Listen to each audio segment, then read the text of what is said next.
യേശുക്രിസ്തുവിന്റെ 12 ശിഷ്യന്മാരിൽ ഒരാളായ വിശുദ്ധ അന്ത്രയോസ് ശ്ലീഹായുടെ നാമത്തിലുള്ള പരമോന്നത ബഹുമതി റഷ്യയിൽ PM നരേന്ദ്രമോദി ഏറ്റുവാങ്ങി. ഇംഗ്ലീഷിൽ സെന്റ് ആൻഡ്രൂസ് ശ്ലീഹ എന്ന ക്രിസ്ത്യാനികളുടെ പ്രധാന ആചാര്യനും ക്രിസ്തീയ ശിഷ്യനുമാണ് ആന്ത്രിയോസ് പുണ്യാളൻ. റഷ്യയിലെ ഏറ്റവും വലിയ പരമോന്നത ബഹുമതിയാണ് സെന്റ് ആൻഡ്രൂസ് ശ്ലീഹയുടെ ഓർഡർ. ആണത്തമുള്ളവൻ, ധീരൻ എന്നാണ് ആന്ത്രിയോസ് എന്ന വാക്കിന്റെ യഹൂദ അർത്ഥം. പരമോന്നതമായ ഈ ബഹുമതി എളിമയോടെ സ്വീകരിച്ച് നരേന്ദ്രമോദി ഈ ബഹുമതി ഇന്ത്യയിലെ 150 കോടി ജനങ്ങൾക്കായി സമർപ്പിക്കുന്നു എന്നാണ് പ്രഖ്യാപിച്ചത്. റഷ്യയിൽ പരമോന്നത ആദരം ഏറ്റുവാങ്ങി പ്രധാനമന്ത്രി മോദിയുടെ വാക്കുകൾ ഇങ്ങനെയാണ്. യുവർ എക്സലൻസി और मेरे मित्र राष्ट्रपति पुतिन रूस के सर्वोच्च अवार्ड से सम्मानित करने के लिए मैं हृदय से आपका आभार व्यक्त करता हूं। यह सम्मान केवल मेरा सम्मान नहीं है, यह 140 करोड़ भारतवासियों का सम्मान है. റഷ്യയുടെ ഏറ്റവും അഭിമാനകരമായ സിവിലിയൻ ബഹുമതിയായ order of Saint Andrew's the അപ്പോസ്തലൻ ബഹുമതിയാണ് മോദിക്ക് ലഭിച്ചത്. ഇത്തരത്തിൽ ഒരു ആദരം റഷ്യയിൽ ലഭിക്കുന്ന ആദ്യ ഇന്ത്യക്കാരനും കൂടിയാണ് നരേന്ദ്രമോദി.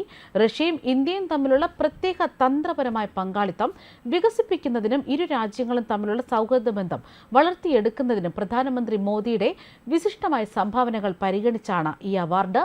യേശുവിന്റെ ആദ്യ അപ്പോസ്തലനും റഷ്യയുടെ രക്ഷാധികാരിയുമായ വിശുദ്ധ അന്ത്രയോസ് പുണ്യാളന്റെ ബഹുമാനാർത്ഥം 1698 സർ പീറ്റർ ദി ഗ്രേറ്റ് സ്ഥാപിച്ചതാണ് ഈ പരമോന്നത ആദരം. സാധാരണ റഷ്യയിൽ ഇത് ലഭിക്കുക ഏറ്റവും മികച്ച സൈനിക മേധാവിക്കോ ധീരതയിൽ മികവുറ്റവർക്കോ ആണ്. ഏറ്റവും മികച്ച സിവിലിയൻ അല്ലെങ്കിൽ സൈനിക യോഗ്യതയ്ക്ക് order of the Andrews the അപ്പോസ്തലൻ നൽകപ്പെടുന്നത്. റഷ്യയും ഇന്ത്യയും തമ്മിലുള്ള പ്രത്യേകവും പൈതൃകവുമായ തന്ത്രപരമായ പങ്കാളിത്തവും റഷ്യയും ഇന്ത്യയും തമ്മിലുള്ള സൗഹൃദവും ബന്ധവും പ്രോത്സാഹിപ്പിക്കുന്നതിൽ അസാധാരണമായ സേവനങ്ങൾക്കായി നരേന്ദ്രമോദിയെ പരമോന്നത റഷ്യൻ ബഹുമതി നൽകി ആദരിക്കുകയായിരുന്നു. നരേന്ദ്രമോദി ഇന്ത്യയും റഷ്യയും തമ്മിൽ ചരിത്രം കുറിക്കുന്ന താളുകൾ എഴുതി ചേർത്തുവെന്നും അസാധാരണമായ സേവനങ്ങൾക്കായി നരേന്ദ്രമോദിയെ സെന്റ് ആൻഡ്രൂസ് അപ്പോസ്തലൻ നൽകി ആദരിച്ചുവെന്നും റഷ്യൻ പ്രസിഡന്റ് വ്ളാഡിമിർ പുടിൻ പ്രസ്താവിച്ചു. റഷ്യയുമായുള്ള പങ്കാളിത്തം പ്രോത്സാഹിപ്പിക്കുന്നതിൽ മികച്ച നേട്ടങ്ങൾ കൈവരിച്ചതിന് ഇന്ത്യൻ പ്രധാനമന്ത്രി നരേന്ദ്രമോദിക്ക് order of the Saint Andrew's ലഭിച്ചുവെന്ന് പുടിൻ എക്സിലും കുറിച്ചു. ഇതിന് മറുപടിയായി ഇരു രാജ്യങ്ങളും തമ്മിലുള്ള സൗഹൃദത്തിന്റെ ആഴത്തിലുള്ള അടിത്തറ ഉയർത്തിക്കാട്ടുകയും പങ്കാളിത്തത്തിന്റെ ഭാവി ശോഭനമാണെന്നും പ്രധാനമന്ത്രി മോദി പറഞ്ഞു. വിശുദ്ധ ആന്ത്രിയോസ് മലയാളികൾക്കും പ്രധാനപ്പെട്ട പുണ്യാളനാണ്. അനവധി പള്ളികൾ അദ്ദേഹത്തിന്റെ നാമത്തിലുണ്ട്. യേശു ആദ്യമായി വിളിച്ചു ചേർത്ത അപ്പോസ്തലൻ ഇദ്ദേഹമാണ്. അതിനാൽ തന്നെ ആദിമസഭയുടെ പാരമ്പര്യത്തിൽ ആദ്യം വിളിക്കപ്പെട്ടവൻ എന്ന അർത്ഥത്തിൽ ഇദ്ദേഹത്തെ പ്രോട്ടോക്ലോറ്റസ് എന്നും പരാമർശിച്ചിരുന്നു. അന്ത്രയോസ് പുണ്യാളൻ യഹൂദനായിരുന്നു. സ്ഥാപക യോഹന്നാന്റെ ശിഷ്യന്മാരിൽ ഒരാളായിരുന്നു അന്ത്രയോസ്. യേശുവിന്റെ ശിഷ്യനാകുന്നതിന് മുൻപ് ഇദ്ദേഹം ഒരു മത്സ്യത്തൊഴിലാളിയായിരുന്നു. അന്ത്രയോസ് അവിവാഹിതനായിരുന്നു. ഇതാ ലോകത്തിന്റെ പാപങ്ങൾ വഹിക്കുന്ന ദൈവത്തിന്റെ കുഞ്ഞാട് എന്ന സ്നാപക യോഹന്നാൻ യേശുവിനെ കുറിച്ച് വിശേഷണം നൽകിയപ്പോൾ മുതൽ അന്ത്രയോസ് യേശുവിനെ അനുഗമിക്കാൻ ആഗ്രഹിച്ചിരുന്നു.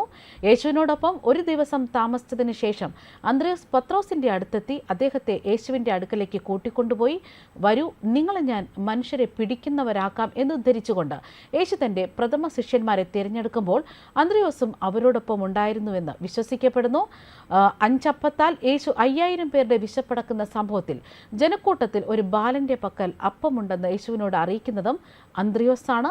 കൂടാതെ ബൈബിളിൽ വിവരിക്കുന്ന കാനായിലെ കല്യാണ വിരുന്നിലും അന്ത്രയോസ് യേശുവിനൊപ്പം കാണപ്പെട്ടു. യേശുവിന്റെ കുരിശുമരണത്തിന് ശേഷം അന്ത്രയോസ് ജെറുസലേമിൽ പത്രോസിനൊപ്പം വസിച്ചിരുന്നു. പിന്നീട് അദ്ദേഹം അറേബ്യ, ലെബനോൻ, ജോർദാൻ, തുർക്കി, റഷ്യ തുടങ്ങിയ ദേശങ്ങളിൽ സുവിശേഷ പ്രഘോഷണത്തിൽ ഏർപ്പെട്ടു. റഷ്യയിലുള്ള സ്കീദിയ എന്ന സ്ഥലത്ത് വെച്ചാണ് ഇദ്ദേഹത്തെ കുരിശിൽ തറച്ച് കൊന്നതെന്ന് പറയുന്നു. അന്ത്രയോസ് പുണ്യാളനെ ശത്രുക്കൾ പിടികൂടി കുരിശിൽ തറച്ച് കൊല്ലുകയായിരുന്നു. ക്രിസ്തുവിനെ പോലെ കുരിശുമരണമായിരുന്നു ഇദ്ദേഹത്തിനും. കുരിശിൽ തറയ്ക്കുന്നത് ഒഴിവാക്കാൻ ക്രിസ്തുവിനെ തള്ളിപ്പറഞ്ഞാൽ മതിയെന്ന ഓഫറും നിരസിച്ച് അന്ത്രയോസ് കുരിശിലേക്ക് തന്റെ ജീവനെ സമർപ്പിക്കുകയായിരുന്നു. അത്രമാത്രം ഗാഢമായ ബന്ധമായിരുന്നു ക്രിസ്തുവിനോട് അന്ത്രയോസിനുണ്ടായിരുന്നത്. ന്യൂസ് ഡെസ്ക് കർമ്മ ന്യൂസ്.